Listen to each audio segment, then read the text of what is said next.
예, 이 본문 25절, 26절은 성전 준비 과정에서 이제 다윗이 한 말이죠. 근데 이 말에는 성전의 의미가 담겨져 있습니다. 즉, 성전이라고 하는 이 건축물이 어떤 의미를 갖고 있는가 하는 것이죠. 25절만 다시 보면 이스라엘 하나님 여호와께서 평강을 그의 백성에게 주시고 예루살렘에 영원히 거하시나니, 이렇게 말하고 있어요. 일단 성전은 26절에서 보는 것처럼 광야에서부터 이어져 왔던 성막처럼 이동식 건물이 아니라 고정식 건축물이고, 성막과 같으면서 특별한 의미를 또 갖고 있습니다. 광야에서 세워진 성막은 거룩하신 하나님께서 그의 백성 가운데 거하시며 그들을 만나시고 그들의 죄를 속죄하시고 또 은혜를 베푸시며 복을 주시는 장소였죠. 또한 광야의 여정을 하나님께서 친히 인도하시고 함께 하신다는 구체적이고 시각적인 가시적인 증거였습니다. 그러한 이제 성막이 이제 고정식 건물로서의 이제 성전으로, 그것도 이스라엘의 수도 예루살렘에 세워진다는 것은 하나님께서 그들 가운데 계시고 그들을 만나 주신다는 징표이고, 또 다윗에게는 그에게 주신 하나님의 언약의 가시적인 증거였습니다. 우리가 앞에서 이미 본 것처럼 성전이 세워진 자리는 어떤 곳이었습니까? 다윗이 범죄함으로 인해서 하나님의 진노의 심판이 임했던 자리였죠. 그렇지만 다윗의 회개와 또 하나님께서 이미 용서하셨고 또 속죄하신 은혜의 자리로 바뀐 곳입니다. 그렇게 속죄의 제사와 용서의 은혜로 대변되는 성전의 성격을 그대로 드러내 주신 것이죠. 바로 그것을 하나님께서 친히 택하셨으니까 다윗에게 있어서는 속죄의 은혜뿐만이 아니라 자신의 범죄에도 불구하고 그 언약을 성실하게 이루어 가시는 하나님의 은혜를 확인한 것이니까 얼마나 감격스럽고 얼마나 그 가슴이 기쁨으로 가득했을까요? 우리가 좀 더 뒤에서 보겠지만 다윗이 성전 건축을 위해서 그의 백성들과 함께 정말 모든 정성과 노력을 다합니다. 그가 말한 것처럼 하나님께서 그분의 백성 이스라엘에게 평강을 주시고 친히 택하신 예루살렘에 영원히 거하시기를 간절히 사모하고 소망했습니다. 그러나 다윗의 말처럼 성전은 그 자체로 영원한 것이 아니었습니다. 성전은 분명 성막과 같이 하나님께서 임재하시는 가운데 당신의 백성, 택하신 백성들을 만나시는 곳입니다. 백성들은 자신의 죄를 가지고 하나님 앞에 나아갈 수 없기 때문에 속죄의 제사를 통해서 하나님의 자비와 은혜를 구하게 되고, 하나님께서는 그들의 죄를 사하시며 평강의 은혜를 더해 주시고 그들과 함께 하시는 가운데 그들의 삶에도 은혜와 축복으로 채워 주십니다. 그러나 그것은 어디까지나 그들이 성전을 거룩하신 하나님의 임재와 속죄의 자리로 인식할 때입니다. 거룩하신 하나님의 임재의 자리인 만큼 자신을 돌아보고 합당치 못한 삶을 회개함으로 돌이키고 속죄의 은혜를 구하면서 또한 그 은혜를 입은 자들답게 하나님을 진심으로 경외하며 그 말씀에 순종하며 살아갈 때입니다. 그럴 때 성전은 하나님께서 이스라엘에게 평강을 주시며 그들과 함께 거하시는 하나님의 집이 될 것입니다. 그러나 점차 성전은 그러한 인식과 의미를 상실하고 또한 그에 합당한 믿음과 삶의 모습조차 잃어버린 채 그저 평강만을 바라고 축복만을 바라는 맹신이 되고 말았습니다.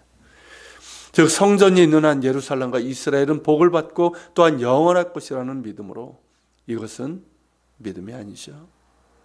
맹신이고 경외가 아니라 우상 숭배와 같을 뿐이었습니다. 올바른 믿음과 삶이 사라진 성전은 더욱 화려하고 성대한 제사와 인간적인 장식으로 채워지게 됩니다. 그 절정이었을 때가 헤롯 성전이었을 때죠. 이둠의 출신으로 유대인의 왕이 된 헤롯은 유대인들의 환심을 사기 위해서, 그리고 자신의 권위와 위대함을 높이기 위해서 성전을 재건한 것인데, 그 규모와 위험에서 솔로몬 성전을 능가했고 로마 제국의 5대 건축물 안에 들 정도로 웅장하고 화려했습니다. 그러나 거기에는 하나님께서 거하시는 곳이라는 참된 경외와 그에 합당한 삶이 없었습니다. 제사장 무리들은 어땠습니까? 그들의 권력과 그 권력을 유지하기 위한 더러운 이권이 오갔고, 또 성전에서 바리새인들이 많이 모였는데 그들 역시 율법의 참된 정신을 저버린 채 법조항과 행위에 매몰되어 사람들을 정죄하고 논쟁하면서 자기 의를 과시하는 곳이 되고 말았습니다. 엄청난 규모와 화려함과 웅장한 건축물에서 드려진 속죄의 제사들 역시 어마어마했습니다. 유월절이나 이럴 때 드려졌던 그 제물들의 양은 엄청났습니다. 그러나 거기에는 진정한 회개가 드물었고 자신들의 죄인됨을 아파하면서 하나님의 자비를 구하는 가난함을 찾아보기가 어려웠습니다. 오히려 친히 성전이신 분이 오셨음에도 그분을 배척하고 결국 어떻게 죽일까 모의하는 정말 강도의 구렬이 되고 말았던 거죠. 그런가 덕에 예수님께서는 그들이 자랑하고 신주단지처럼 모시는 성전이 돌 하나도 도리에 남지 않고 무너지게 되리라 예언하신 것이고 실제로도 그렇게 되었습니다. 솔로몬 성전 역시 그러했죠. 다윗의 깨끗하고 아름다운 이런 믿음과 헌신은 그의 아들 솔로몬에게 이어지는 듯 했지만 얼마 가지 않아서 이방 종교들의 우상 숭배적인 것들이 들어오기 시작했고 이어지는 왕들과 또 제사장들의 권력과 축제의 장이 되어버렸고 또 백성들 역시 참된 회개와 순종의 삶이 사라진 채로 거짓된 제물만을 드리는 헛된 제사가 되고 말았습니다. 그럼에도 그들은 성전이 있기 때문에 예루살렘은 평안하고 안전할 것이라고 믿었습니다. 그러나 예언자들을 통해서 하나님께서 수차례 말씀하신 것처럼 그들이 하나님을 떠났기에 하나님 역시 그것을 떠났고 하나님이 떠나서 임재하지 않는 성전은 아무리 화려하고 크고 웅장하고 그것에서 드려지는 제사 역시 화려하고 만족할 만하다 하여도 헛되고 헛된 제물이고 한낱 우상 숭배 같은 제사로 성전은 회칠한 무덤과 같은 무의미한 건물일 뿐입니다. 그 건물이 있다는 이유만으로 그들이 평강하고 예루살렘이 영원할 것이라는 이 믿음은 믿음이 아니라 자기 기만이고 우상 숭배와 다를 바가 없습니다. 그러한 그들의 기대와 믿음과 달리 성전은 결국 어떻게 됩니까? 바벨론에 의해서 처참하게 무너지고 성전 안에 그들이 소중하게 여기고 자랑했던 모든 기물들과 보물들, 보물창고였거든요. 사실은 그들의 보물을 거의 다 모아놨습니다. 모두 빼앗기고 말았습니다. 성전은 하나님께서 임재하시고 그곳에서 백성들을 만나시겠다고 하셨지만 그 건물 자체가 그들의 안전과 평화를 보장하지 못합니다. 성전이란 건물이 안전과 평화를 보장하는 것이 아니라 하나님과의 신실한 언약이 그들에게 안전과 평화를 보장하는 것입니다. 즉 하나님께서 그들에게 신실하심으로 그 언약을 지켜나가듯이 그들 역시 신실함으로 그 언약을 지켜나갈 때 하나님께서 그들 가운데 거하기를 기뻐하시며 크신 은혜와 평강으로 그들과 함께 하시는 것이죠. 그러나 그들은 성전을 하나님과 동일시하며 결국 하나님이 아닌 성전을 우상화했고 그들의 번제와 화목제에는 하나님께 대한 바른 믿음과 순종도 없이 온갖 죄악과 음란함과 악독함 가운데 드려진 것으로 하나님을 향기롭게 하는 제물이 아니라 하나님께서 역겨워하시는 헛된 제물이 되고 말았습니다. 이런 성전의 역사, 의미를 보면서 오늘날 한국교회 문제가 무엇인지도 알게 됩니다. 한국교회가 정말 크게 성장을 한 건 사실이지만 언제부터인가 거대하고 화려한 건물을 짓는데 열심을 내고 그러면서 그 건물들을 성전이라 부르고 이처럼 크고 웅장한 성전이 있으므로 하나님이 우리 가운데 거하시고 우리에게 복을 주실 것이라는 믿음을 갖고 있는 것 같습니다. 미안한 말이지만 그 믿음은 결코 바른 믿음이 아닙니다. 그들이 자랑하는 건물들 역시 성전이 아닙니다. 역사적으로 성전이라고 이름할 수 있는 건물은 과거 예루살렘에 있었던 그 건물밖에 없습니다. 그럼에도 성전이라는 이름을 붙이는 이유는 무언가 잘못된 인식과 건물을 우선시하고 자신을 과시하고 심지어 신격화하는 잘못된 믿음이 있기 때문일 것입니다. 한국교회는 속히 건물을 성전이라고 하는 잘못된 행태에서 돌이켜야 될 것은 물론이거니와 그보다 더욱더 시급한 것은 그리스도께서 주인 되시고 머리 되시는 교회됨의 회복입니다. 그 공동체 가운데 주님께서 임재하시기를 구하는 가난한 심령의 회복이고 직분이 계급이 아니라 역할이고 또한 정치 성향이나 신학적인 차이에도 불구하고 우리 모두는 그리스도의 몸을 이루는 지체라는 이 지체의식의 회복입니다.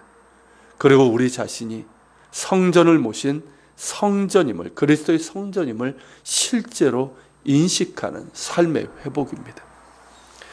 한낱 건물을 신성시하는 행태는 결국에는 인간이 주인되고 세속적인 가치와 원리들이 뒤섞여서 탐욕과 분쟁과 정죄와 위선만을 양산하고 많은 회칠한 무덤이요 강도의 구렬이 되고 만다는 것을 기억해야 됩니다. 그것이 성전의 역사와 또한 건물을 신성시했던 교회의 역사를 통해서 얻게 되는 교훈입니다. 이와 반대로 교회가 다시 교회됨을 회복하고 하나님의 임재를 구하는 가난한 심령으로 회복되고 그리스도의 몸을 이루는 지체의식이 회복될 때, 그리고 성령을 모신 그리스도의 몸이라, 그리스도의 성전이라는 삶의 회복이 일어나게 될 때, 다시금 거룩하신 하나님의 임재가 있게 되고 성령의 능력과 평강 가운데 새로운 부흥이 일어났음도 그 역사를 통해서 얻게 되는 교훈입니다. 같이 기도합시다. 오늘 말씀을 기억하면서 기도합시다. 주님, 다윗이 말한 성전의 의미 우리가 보았습니다. 하나님께서 그 백성에게 평강을 주시고 그들과 함께 하시고자 하심입니다.